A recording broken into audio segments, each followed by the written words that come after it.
You just realized your business needed to hire someone yesterday. How can you find amazing candidates fast? Easy. Just use Indeed. Stop struggling to get your job post seen on other job sites. With Indeed sponsored jobs, your post jumps to the top of the page for your relevant candidates, so you can reach the people you want faster. According to Indeed data, sponsored jobs posted directly on Indeed have 45% more applications than non-sponsored jobs. Don't wait any longer. Speed up your hiring right now with Indeed. And listeners of this show will get a $75 sponsored job credit to get your jobs more visibility at Indeed.com/ARTS.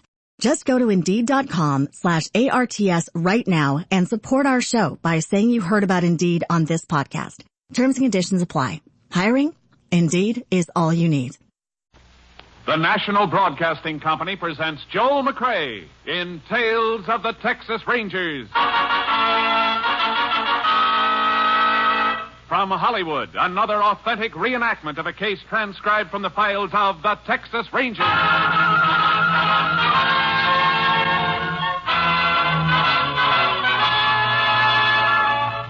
Tales of the Texas Rangers, starring Joel McCrea as Ranger Jace Pearson. Texas, more than 260,000 square miles, and 50 men who make up the most famous and oldest law enforcement body in North America.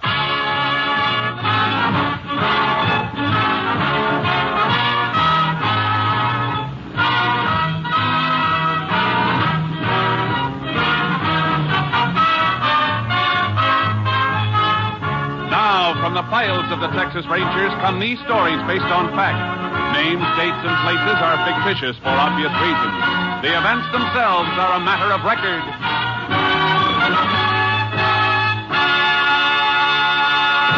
Case for tonight, Fugitive's Trail.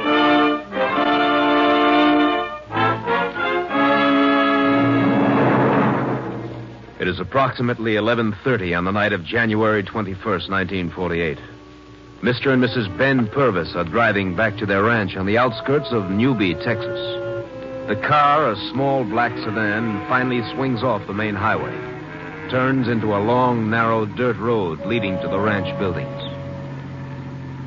Looks like we got company, Ben. There's a car parked in front of the house. Yeah, probably one of Arlene's boyfriends. Look, I thought you told her we didn't like her fellas hanging around. Oh, now, Ben, he probably just stopped by to pick her up and take her home. We told her we'd be back about this time. Well, just the same. Now, don't crab about Arlene. You know, babysitters are hard enough to get out here without... Well, I still think you could find somebody else. I was never sold on that girl. She's kind of wild and unpredictable. Oh. Never know what she's going to do. She's all right, Ben. Just stop worrying. Looks like Dave Fenton's car. Yeah, that is his car. Hey, you sit still, Ben. I'll open the garage doors. Thought he and Arlene split up. So did I. Must have patched things up, I guess.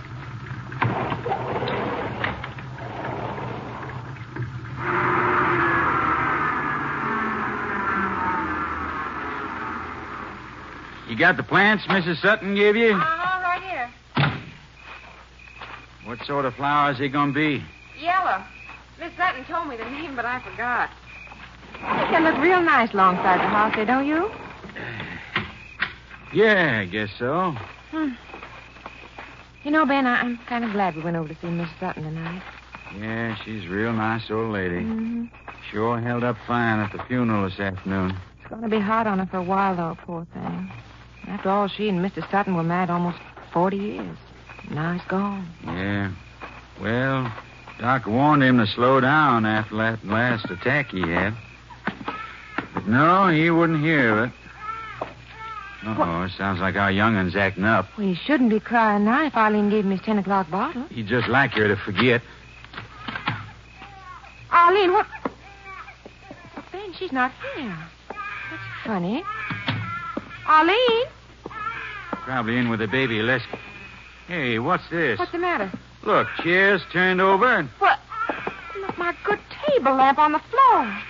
Oh, Ben, look, it's broken. Hey, what the heck's been going on around here? Arlene? Here, honey, you take the lamp. I'm going in to see the baby. Arlene! Where is that fool girl, anyway? Baby all right, Helen? All right, his blanket was on the floor. He's just cold, that's all. Will you, Ben? All right. I'll be darned. Honey, come here a minute, will you? Is Arlene in here, Ben? No. Look at this. What? Baby's bottle, full. Here's a warming pan. She didn't give him his feeding. Oh, I wonder where she is. I'm going to have a look out back. Doggone kid. Careful on the porch, dear. Better turn on the light. Okay. Good Lord. Ben? Ben? Ben, what's the matter? What? Ben, who is it? Young Dave Fenton. He's dead.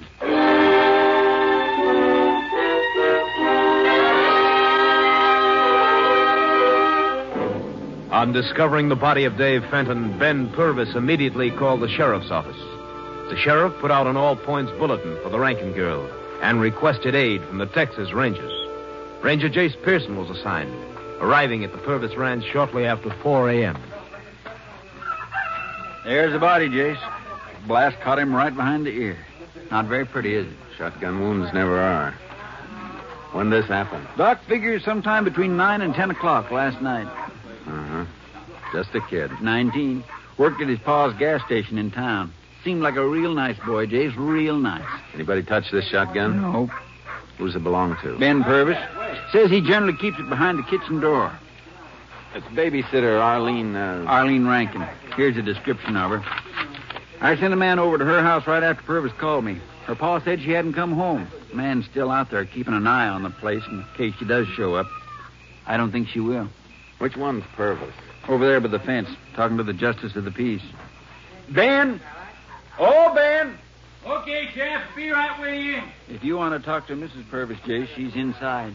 Later, maybe. You want me, Sheriff? Yeah. Ben, this here's Ranger Pearson. Jace, Ben Purvis. Howdy, Ranger. Howdy, Mr. Purvis. Sheriff tells me that you and your wife were out visiting when this happened. That's right. We were over at the Sutton place. What time did you leave the house here last night? Well, now, let me see. I drove over to Arlene's house around 6:30. I picked her up and brought her back here. Then the wife and I left. I guess that was around 7. You know if she was expecting this Fenton boy to drop in on her? No, I don't. Had he ever come around here before? Oh, sure, lots of times. He dropped by to take her home. Only he stopped coming around a couple of months ago. Why was that? Well, near as I can figure, she and Fenton must have had a falling out of some sort.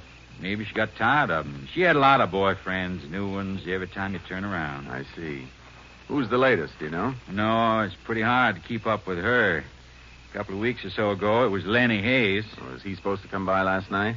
I wouldn't know that, Ranger. You usually take her home? That's right, whenever there's no fella here to pick her up. You know, Jace, I figure that Fenton here got sore because she threw him over. They had a fight. She killed him and beat it. Yeah, it could have happened that way. And it could have been the reason why she didn't take Fenton's car. She'd been spotted too easy. That girl. Ain't surprised she'd pull a stunt like this at all. Not this gun of yours, Mr. Purvis. You always keep it loaded? Yes, sir, and it's usually sitting behind the kitchen door. Did Arlene know it was there? I don't see how she could have missed noticing it, Ranger. I want to take this gun with me, Mr. Purvis. Have the lab men check the fingerprints. Well, sure. Go ahead. All right, Sheriff. I guess the JP can take charge of the body now. Let's get moving. Anybody in mind you want to see? Yeah. Some of Arlene's friends. We'll start with the boy she's been going with lately, this Lenny Hayes. He lives over the drugstore. Oh, but let's see. It's after 5 now, Jace. He's probably on his way to work. Well, where's that? Auction barn. He's sort of a general handler in there. Tagging cattle, herding them around the place. All right. Let's look him up.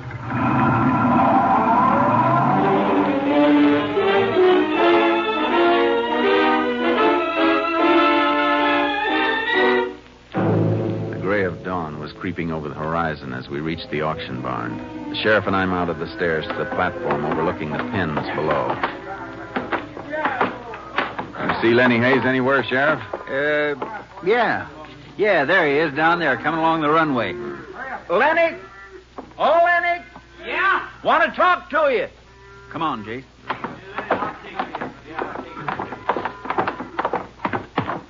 Morning, Sheriff. Morning, Lenny. I figured you'd be coming around. Oh, you heard what's happened. Yeah. This is Ranger Jace Pearson, Lenny. He wants to ask you some questions. Sure. When did you see Arlene Rankin last, Lenny? Yesterday afternoon at the Sutton funeral. Everybody in town was there, I guess. You talked to her? For a few minutes. I asked her to go to the basketball game at the school gym, but she couldn't. She'd already promised to sit for the Purvis folks. I see. What happened between Arlene and Dave Fenton, do you know? They just busted up, that's all. How'd he take it?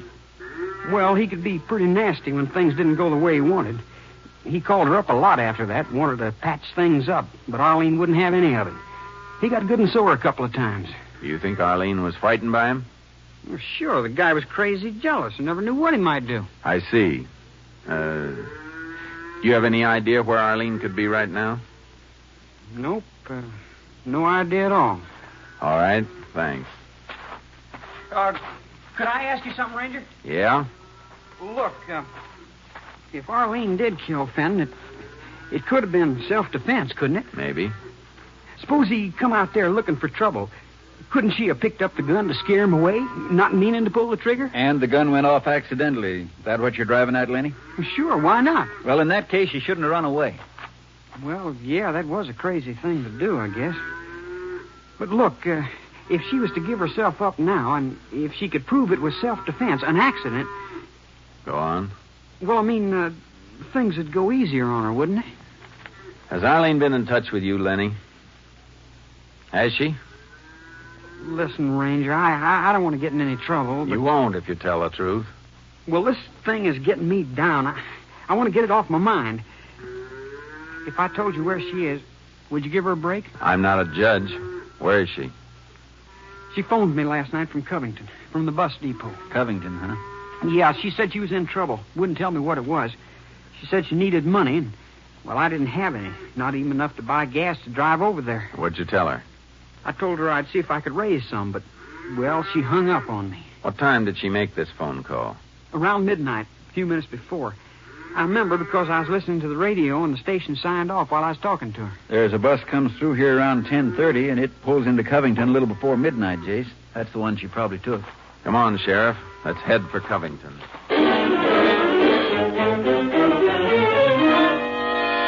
We spent the major part of the day combing the town of Covington, but there wasn't a single trace of Arlene Rankin. Late that afternoon, the sheriff and I wound up at the bus depot. Got to talking to the woman behind the lunch counter. Well, let me see now. Girl about so high and blonde hair. Come in on the late bus, you say? Uh-huh. Let me see. Youngster, was she? 17. Say, that wouldn't be the Rankin girl, Ranger. That's right. Heard about her on the radio this morning. Say, you mean she's here in Covington? We believe she was here last night. Land sakes, imagine that. Well, have you seen a girl answering her description, ma'am? Well, no, Hey, wait a minute. Say, there was a girl, just like your description. You sure, ma'am? Mm-hmm. Last night, about closing time. I was throwing out the coffee when she come up and asked me for a glass of water. A girl about so high, real attractive. She act nervous or upset? She sure did. Oh, and say, she asked me where the Lowry place was at. That's Ned Lowry owns a hardware store. Ned Lowry. That's right. Him and his wife live down the street 3 blocks. Big White House on the corner. Want me to show you? No, thanks. We'll find it, ma'am.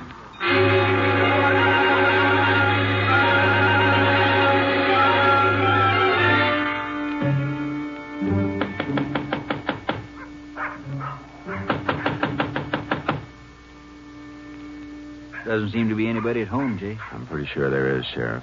I heard someone moving inside. Hey, you're right, Jace. There is somebody in there. I just saw the window curtains move. Reckon I ought to slip around back. Hold it. Yes? Oh, Ranger, what is it? Afternoon, miss. We begin to think there wasn't anyone at home.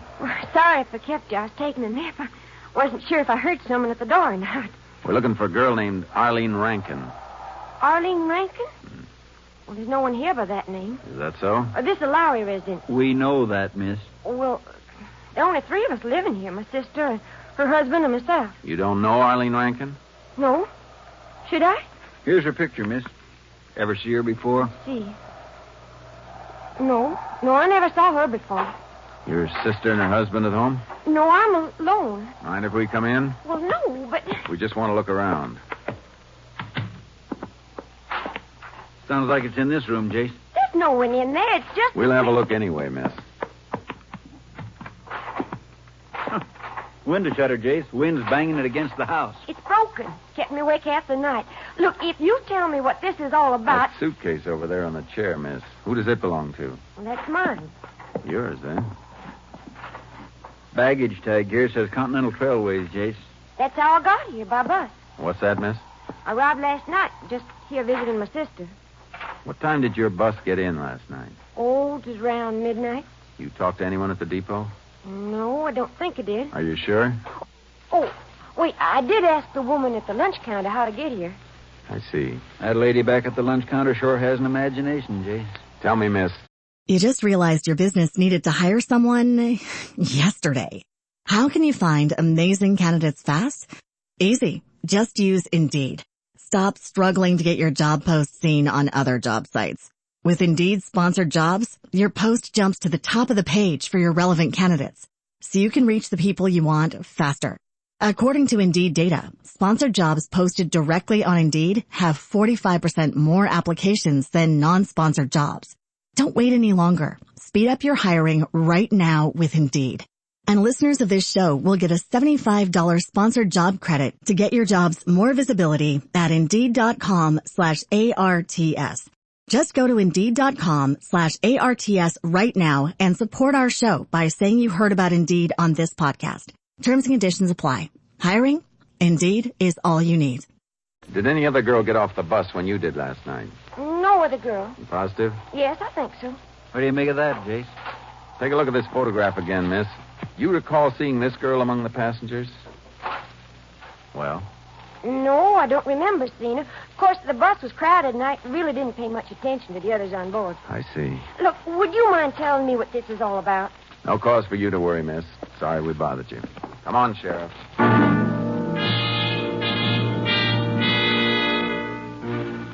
There was no reason to doubt the word of the girl at the Lowry house. Arlene Rankin hadn't gotten off the bus at Covington the night before. The sheriff and I drove back to his office in Newby, and we had another talk with Lenny Hayes. But it's the truth, I tell you. Arlene did call me. She's not in Covington, Lenny. We're pretty sure of that. Well, maybe she went on. Don't see how she could have done that. All roads been blocked. You've been lying, haven't you, Lenny? No. You could have made up that story about the phone call from Covington just to throw us off the trail. No, I didn't. You gotta believe me. We're willing to lay odds you never received a phone call, Lenny. That Arlene wasn't even on that bus last night. She must have been. I'll get it, Jake. Sheriff's office. Yep, just a minute. Company B in Dallas calling you, Jake. Thanks, Sheriff. Hello. Yeah? You know, Lenny, you can save us a lot of trouble. What's that? What do you mean? Stop trying to cover up for Arlene. I'm not. You're Yeah, trying thanks. to protect her by sending us on a wild goose chase. That's not true. Now, listen, Lenny, there's no sense Hold in it, you... Sheriff. Hmm? It's like maybe we owe Lenny here an apology. Oh? That bus we figured Arlene wasn't on was being vacuumed in Dallas this afternoon, and a purse was found behind one of the seat cushions. A purse? What about it? Belonged to Arlene Rankin.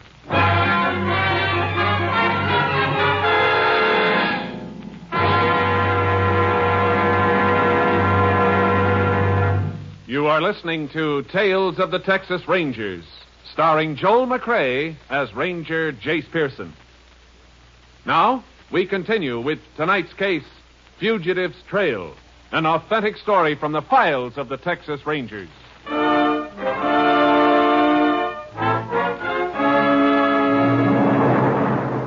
Finding Arlene Rankin's purse on that bus indicated we'd been wrong about Lenny Hayes. Yet the girl we'd talked to in Covington had been positive that Arlene hadn't gotten off the bus there the night before. I put in a call to the Continental Trailways Company and found out that the driver of the bus was due back in Newby in an hour. We were waiting at the bus station when he came in. Nope, I don't think I can help you, Ranger.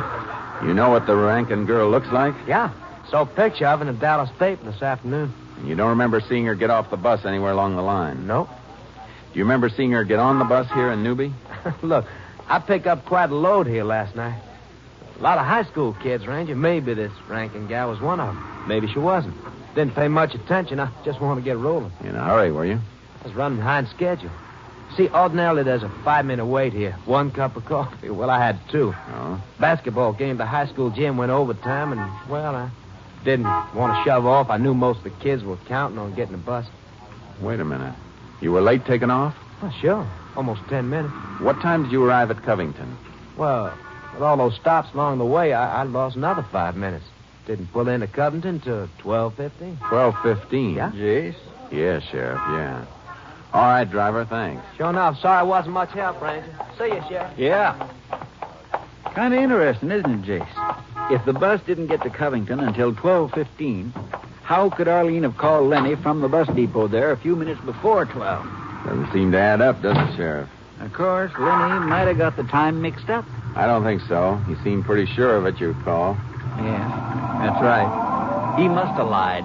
We'll know about that for sure once we talk to the telephone company over at Covington.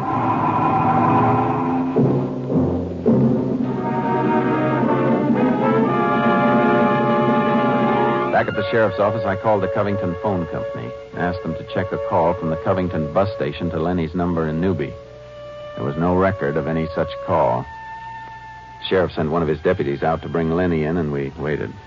Well, and it's just like we figured, Jace. The girl wasn't on the bus at all. Only how do you account for the purse? It was found on the bus. A plan, Sheriff. Lenny could have slipped aboard the bus last night, put it in there while the driver was in the cafe having coffee. Yeah. Yeah, he could have done that. Be mighty careless of a girl to forget her purse when she's trying to make a getaway, don't you think? A little too careless. I won't say that thought hasn't crossed my mind, Jace. And you know, Sheriff, something else bothers me. It seems like Lenny went to an awful lot of trouble trying to cover up for the girl. Well, any kid who's as crazy about a girl as he is about I know, Arlene. but if he was really trying to shield her, he'd have done a lot better by keeping his mouth shut. He's been real cooperative. He's been working at it a little too hard. What are you driving at, Jace? It's just a hunch, Sheriff. But if I can force Lenny into making a move, it might be in the wrong direction for him, but in the right direction for us. Yeah, hold it, Jace. Hello? Well, come on in, Lenny. Thanks, Charlie. Any news of Arlene? Not a sign of her yet. Well, Dallas is a pretty big place. The fact that her purse was found on the bus in Dallas doesn't necessarily mean she's there. She could have gotten off the bus anywhere along the line. Yeah, I guess so. Lenny, about this phone call you said you got. Still don't believe me, huh? Maybe you were mistaken. Maybe Arlene just told you she was calling from Covington. No, I heard the operator. She said it was Covington. I see. Well, we'll check with the phone company anyway just to make sure. Check with the phone company? But Arlene called me from a payphone. How can you check? Well, it doesn't make any difference. The phone company keeps a record of all long-distance calls. Didn't you know that? No, I didn't. Well, anyway, that isn't why I asked you to drop in, Lenny. We think you can help us. Mm-hmm. So what? We'd like you to talk to some of Arlene's friends. Maybe you can find out more than we have. Me? You want to help us, don't you? You'd be helping Arlene. Well, sure I want to help. Well, then get to her friends. Tell them if they know something, they better talk up. They get in a lot of trouble by withholding information. Yeah, I guess they can. Okay, that's all, Lenny. Let us know if you hear anything. Yeah. Yeah, I'll let you know, Ranger.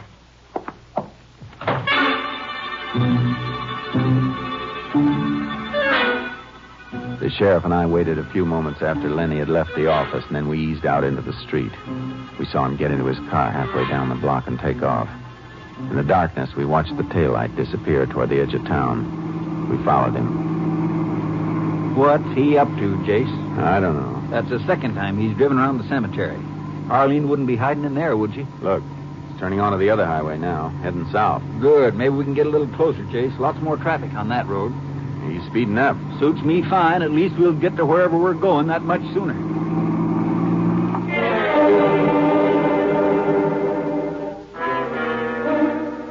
A quarter of an hour later, Lenny Hayes turned off the main highway into a narrow dirt road. I switched off my headlights and followed. We spent another 15 minutes trailing him as he cruised up and down the back roads like he was searching for something. And we wound up on the highway once more. When we reached the outskirts of Newby, he turned again, drove right into the cemetery, and stopped.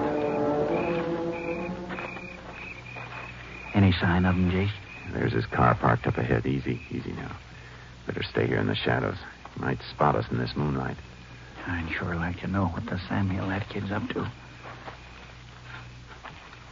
Hold it. Yeah. There he is. Where, Jace? Over there, near the fence. What's he doing? He's digging. Say, wait a minute. Look at the flowers over there, Jace. Pushed over to one side. That's Harry Sutton's grave. What's he doing digging around there? Freshly turned ground, Sheriff. If he's trying to hide something, he can do it quickly. Let's move up a little closer. There. Here.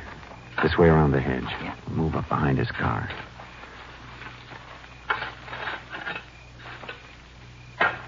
Stay down, Sheriff.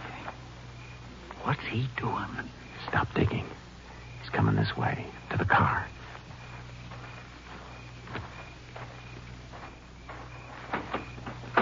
Now what? Just open the trunk compartment. Let me take a look. Yeah. Now he's pulling something out of the trunk. It looks like Even at this distance, there's no mistaking what he's dragging out of there. a body. I guess we can get him now, Sheriff. All right, Lenny. Stop where you are. Don't move. Huh? He's making a break for it, Jace. Let's go. This way, Jace. He's heading around back of the chapel. Hold it, Sheriff. Where the blazes did he go? I don't know. Listen, do you hear anything? Nope. Hey, wait a minute. I thought I saw something move over there behind that tombstone. Let's take a look. Wait. You circle around that way. If he is there, let's see if we can maneuver him in position so he'll make a break for his car. I'll be waiting for him. All right. Careful, though. He may have a gun. All right.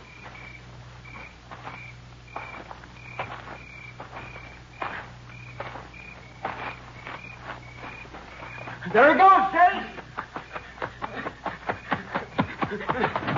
Hold it, Lenny. Let go. Let go. Simmer down now, boy. This is as far as you go. Let go of me. I said simmer down. Okay, Ranger. You all right, Jace? Yeah. Come on, let's go around back of the car and have a look at that body. Well, it's Arlene Rankin, all right, Jace. How about it, Lenny? You feel like talking? Sure. Why not? Arlene, she was just playing me for a sucker. She was really crazy about Fenton all the time, just using me to make him jealous. When'd you find that out? Last night when I sneaked over to the Purvis place. I saw them together. I went out of my head, I guess. So you went inside, got the gun, and shot Fenton. Well, I didn't mean to do it. I just wanted to scare him. I didn't mean to. I suppose you didn't mean to kill Arlene either. No, but I had to. I had to kill her to keep her from talking. You had the body in the trunk compartment here all this time? Yeah. I waited too long last night trying to make up my mind what to do with it. Sheriff's men were all over the place looking for her. You thought you'd get away with making it look like Arlene had killed Fenton and run off. Huh? I almost did get away with it. Yeah, almost. The penitentiary's full of people who almost got away with it, too. Come on, let's go.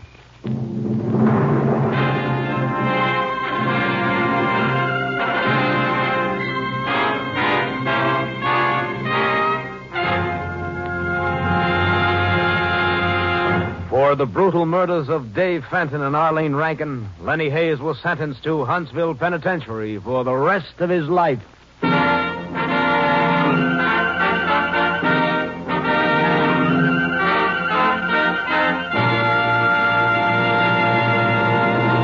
And now, here again is the star of our show, Joel McCrea. One day last year, we received a card from a little girl who wanted to be a Texas Ranger.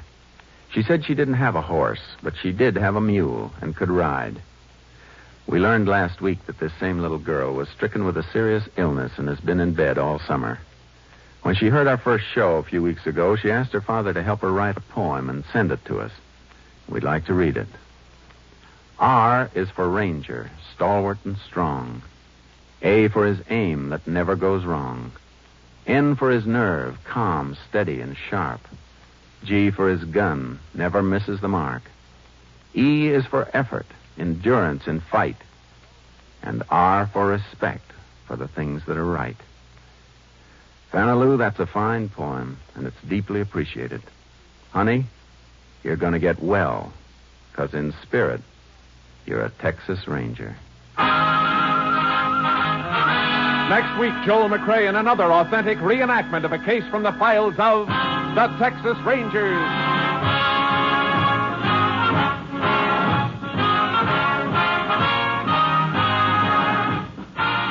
Joel McCrea is currently seen starring in the Universal International Technicolor production Cattle Drive.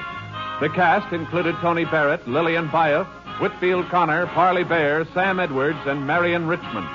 Technical advisor was Captain M.T. Lone Wolf Gonzalez of the Texas Rangers. This story was transcribed and adapted by Adrian Gendot, and the program was produced and directed by Stacy Keith. Hal Gibney speaking.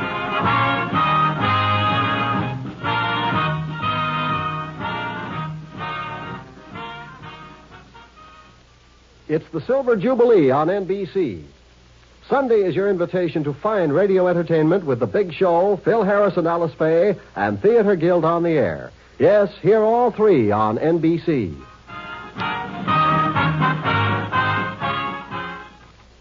Next, it's The Big Show on NBC.